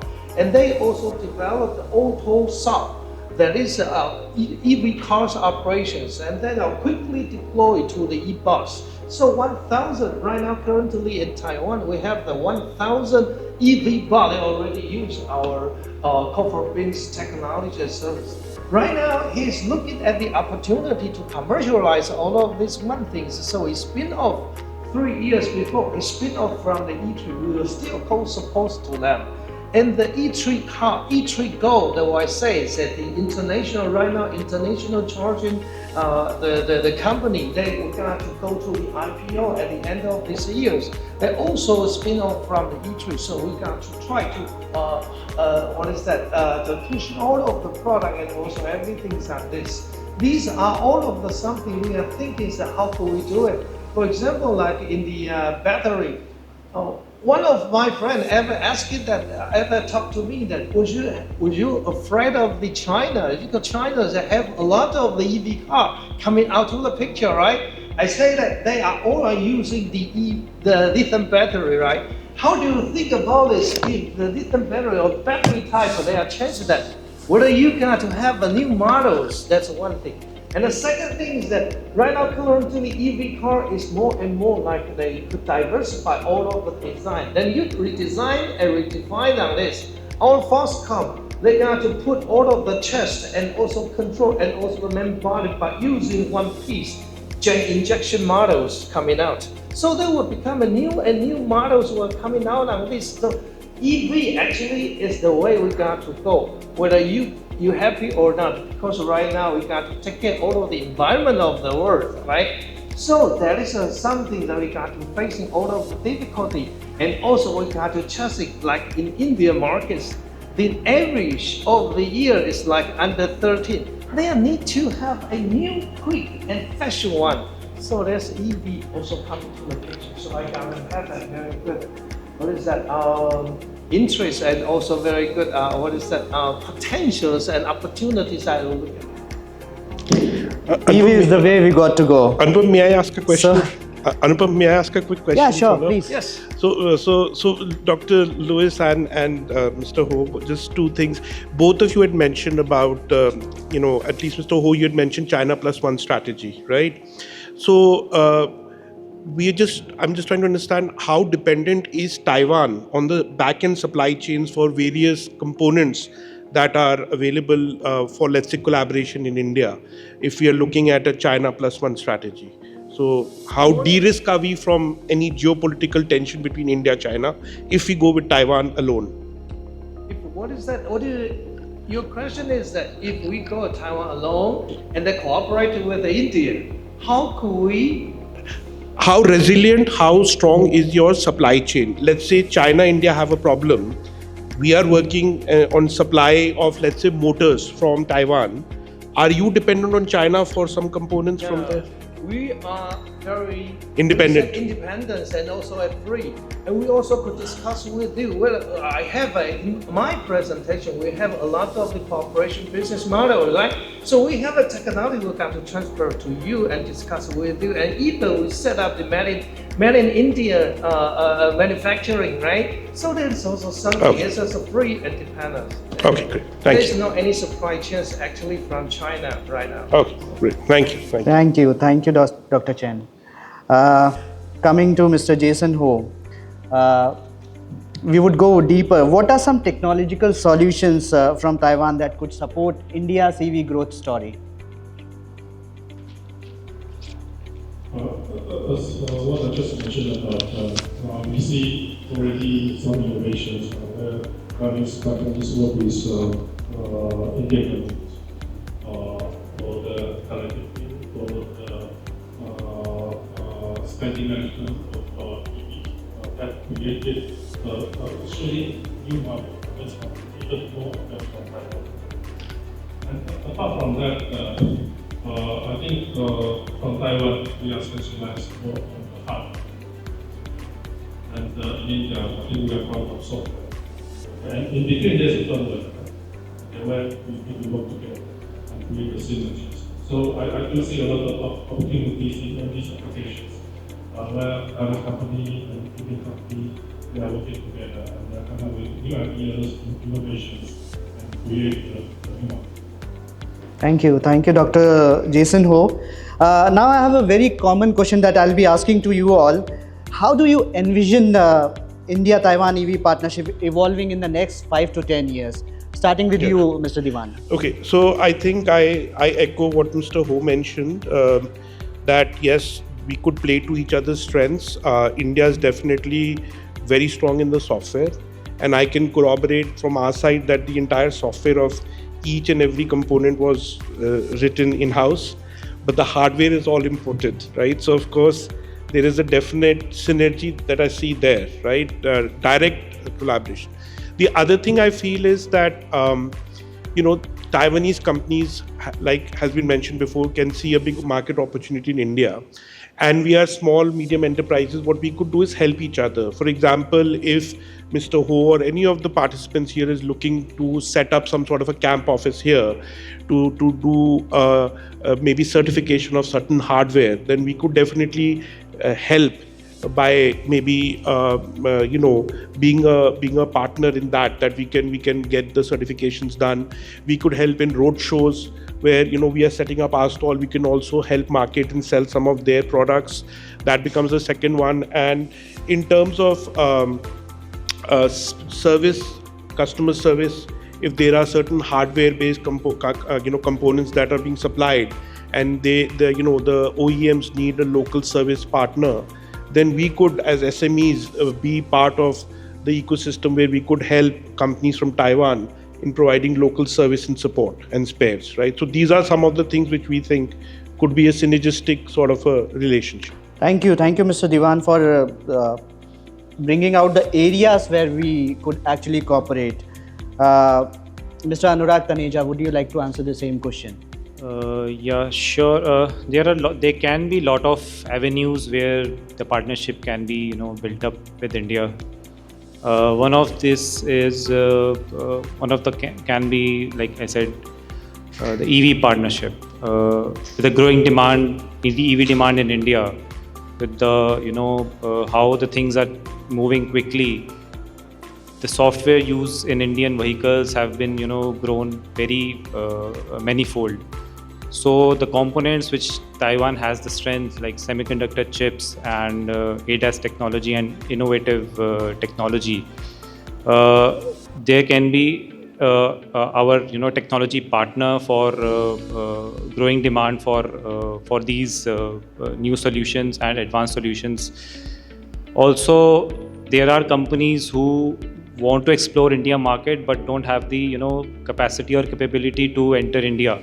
So they can partner with our strong auto component companies to manufacture those components in India and cater to both domestic and export market. And yes, these are the areas of collaboration that can be helpful for both the nations. Thank you, Mr. Anurag. That is what we as an SIC are trying to do, creating partnerships between both our countries. And now coming to Mr. Chen, would you like to answer the same question? Yeah. Where do you see the partnership, India-Taiwan partnership, in next 5 to 10 years? I would like to say that it's not only partnership for our capacity. I would like to say that we got to try to fusing these two ecosystems into one. And then we got to look at your problem as my problem, your resources also as my resources. And you got to see all of the difficulty the India happens, and you got to try to look at the solutions from the experience of Taiwan. For example, at the first station, the first charging stations when we're coming out is along all of the route number 1. When we deploy the first 100 stations around all of the route number 1, suddenly all of the, industry park, just neighborhood, all of the route number 1, they have the unbalanced load. So they got to think about, before we do not have the experience of that, how could we have the change, or how could we have the environments, the changes of this. So we got to redesign all of the smart grids and these activities. And in Taiwan also at some places it's also very hot. So the first car that we got to learn, we don't know even they got to burn out. As they got to burn out, so we are thinking that how could we have the thermal runaway, polar chemicals and into the lithium battery. These are all of something probably the industry never think about it, and also the chemical industry will think it is small revenues, but it is also very important for safety. This kind of everything probably will also happen in the Indians. So in India, if you got to go to this kind of the way, we could share and we could think these are all of the something. Taiwan actually not that so much population as India. So we got to think how could we have the sandbox projects or something else that we could cooperate with in Taiwan and looking for all of everything when they has a proper solution. So we got to think how we deploy to the India. So there is also something that we got to think. These are not only partnership; these are the ecosystem considerations. Thank you, Dr. Chen, for that insight and food for thought also. Mr. Jason Ho, would you like to answer the same question? I think for the future cooperation coming 5 years, 10 years, my advice from the financial point of view is that India is very cost-sensitive market. So in terms of power, I think India is always looking for best price. Right? Yes. So this, in fact, there's always a trend. So this cost-sensitive issue, we don't want it to end up with a liability issue.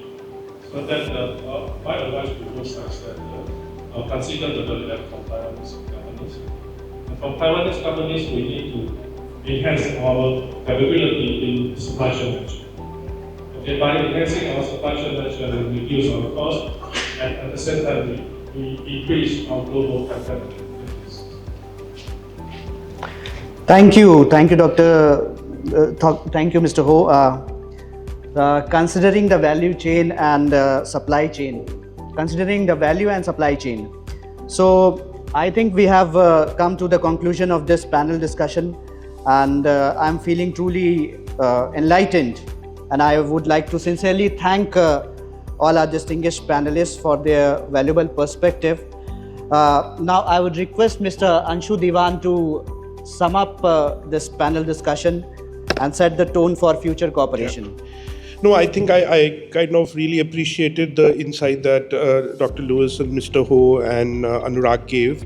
Honestly, I feel that Mr. Ho had mentioned about connectivity, dash cam, sensors. I think these are all going to be extremely important as we go towards the next generation of EV cars, which are the connected vehicles, right? So definitely, these create better, reliable solutions because they're connected and because you can get data, you can do predictive analysis, something that we've actually started doing, but we are still in a very nascent stage. Dr. Lewis mentioned something which is very cool, that they talked about not just partnership, but fusion of our ecosystems. I think I really appreciated that sentiment because honestly, it's like we have a symbiotic relation. You have the tech, we have the large market, and with the local manufacturing, there could be some tremendous scales, volumes that we could then together cater for the global market, not just for India, but globally. So I think that's a very brilliant solution. Anurag had mentioned about both the demand side incentives as well as the supply side, like PM Drive and stuff. And I honestly just urge Anurag that when you're looking at these policies, do also consider what you're going to do with the existing diesel and ICE engine vehicles that are already on the road, because those also need to be addressed for a sustainable future, especially meeting India's carbon, Paris commitments, right? And earlier, Ms. Gautam had mentioned about an EV being sold every 15 seconds. I really appreciated that statement. I only feel that this is mainly focused on two-wheelers and three-wheelers and smaller vehicles, and I'm hoping with better supply chain management and better partnerships or fusion of ecosystems, I think we'll be able to create tremendous value even as we go to the larger vehicles also. Okay, thank you so much. I appreciate all the time. We have a symbiotic relationship. With that thought, we come to the conclusion of this very insightful panel discussion. Today's discussion has highlighted not only the opportunities, but the shared responsibility that we all have in shaping a sustainable and innovative future of mobility. We look forward to building stronger bridges of cooperation between India and Taiwan in the EV and automotive sector, driven by the dynamism of our SMEs and spirit of partnership. Thank you all.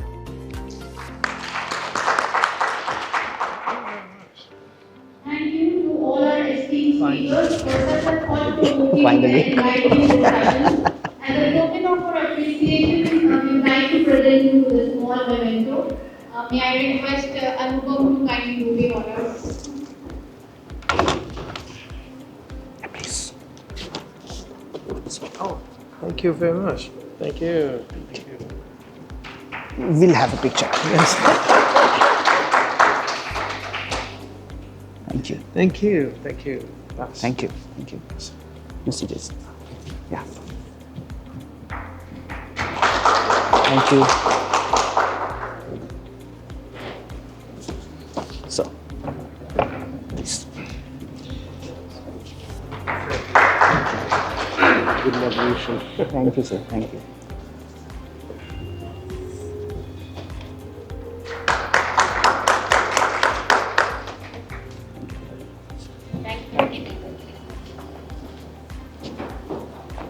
Good thoughts, sir. Very indeed thought-provoking. Yes. I think through a very good discussion, I would like to see some good points I think should be highlighted for today's forum. First one, we think, I think the moderator just mentioned what's the possible scenario for the India and Taiwan industry collaboration, especially in the EV sectors for the next 5 to 10 years. So I would say it's the win-win and also more synergy collaborations. So what we would like to focus on is that in Taiwan, we also have a good national policy focused on the support for the R&D, especially some good incentives to encourage the companies focusing on the manufacturing of the key components for that. So we have the national flagship project for that, including the energy system, power system, and also driving system, and also all the related areas about the autotronics. So I think that's a very important point. Second, I would like to highly suggest Indian companies to fully utilize the key strengths that Taiwan has. For example, the IC design and also the software development, and also a very advanced technology about the manufacturing. So right now, I think if we can focus on how can we, that the SMEs of both sectors can further join the supply chain of some international good brands, I think that will create more opportunities for success. So I would like to give my best regards to the collaboration in the future, and also Taiwan side will have a more focus on the automation and also advanced manufacturing and all the related sectors of EV, of the I think the autotronics, and that's based on that we can create more a win-win situation. Again, I would like to thank the support from the Ministry of Micro, Small and Medium Enterprises, and also the National Small Industries Corporation, and all the good Indian partners for this wonderful forum with our companies. Let's have the discussion, continued discussion next year in Taiwan. And also I would like to welcome all the Indian friends keep visiting Taiwan, and also use Taiwan as a test bed, and also your very resilient and also reliable partners for industry collaboration. We think together we create more possibility. Thank you. Thank you, Dr. Lee, for the encouraging words. I would now like to invite Ms. Mercy Ipao for the closing remarks.